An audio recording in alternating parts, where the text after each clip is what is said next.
Breaking చూస్తున్నాం. Vijayawada railway స్టేషన్లో eagle team దాడులు చేసింది. గంజాయి రవాణా చేస్తున్న ముఠాను పోలీసులు పట్టుకున్నారు. గంజాయి చాక్లెట్లను స్వాధీనం చేసుకున్నారు పోలీసులు. కోరమండల్ రైల్లో ఒడిశా, పశ్చిమ బెంగాల్ నుంచి చెన్నైకి గంజాయి తరలిస్తున్నట్లు గుర్తించారు పోలీసులు.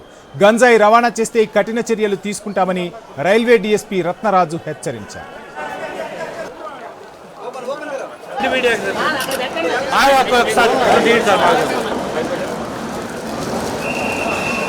ఈ మన రాష్ట్రం నుంచి గంజాయిని, మత్తు పదార్థాలని, హెరాయిన్, కొకైన్ ఇటువంటి అన్నిటిని మన రాష్ట్రం నుంచి తరిమి కొట్టడం ఆపరేషన్ ఫ్లష్ అవుట్ అంటే. ఇది మనకి ట్రైన్స్లో ఎక్కువగా ఈ గంజాయి, మత్తు పదార్థాలు ఇవన్నీ కూడా ట్రాన్స్పోర్ట్ అవుతున్నాయని చెప్పి ఎక్కువగా మనకి సమాచారం ఉంది.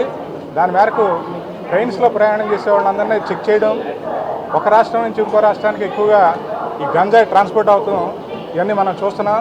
అక్కి రవికృష్ణ గారి ద్వారా ఆధ్వర్యంలో ఒక టీము ఏలూరు నుంచి ఇక్కడ వరకు ట్రావెల్ చేసి అన్ని కంపార్ట్మెంట్లు చెక్ చేసి ఆ గంజాయిని ట్రాన్స్పోర్ట్ చేస్తున్నటువంటి ముద్దాయిని పట్టుకోవడం జరిగింది. ఈ గంజాయిని కూడా రా గంజాయిని ట్రాన్స్పోర్ట్ చేస్తుంటే వాళ్ళు టెక్నికల్గా ఏం చేశారంటే ఈ గంజాయిని మెల్ట్ చేసి ఒక చాక్లెట్ రూపంలో తయారు చేసి ఇది ట్రాన్స్పోర్ట్ చేయడం జరుగుతుంది.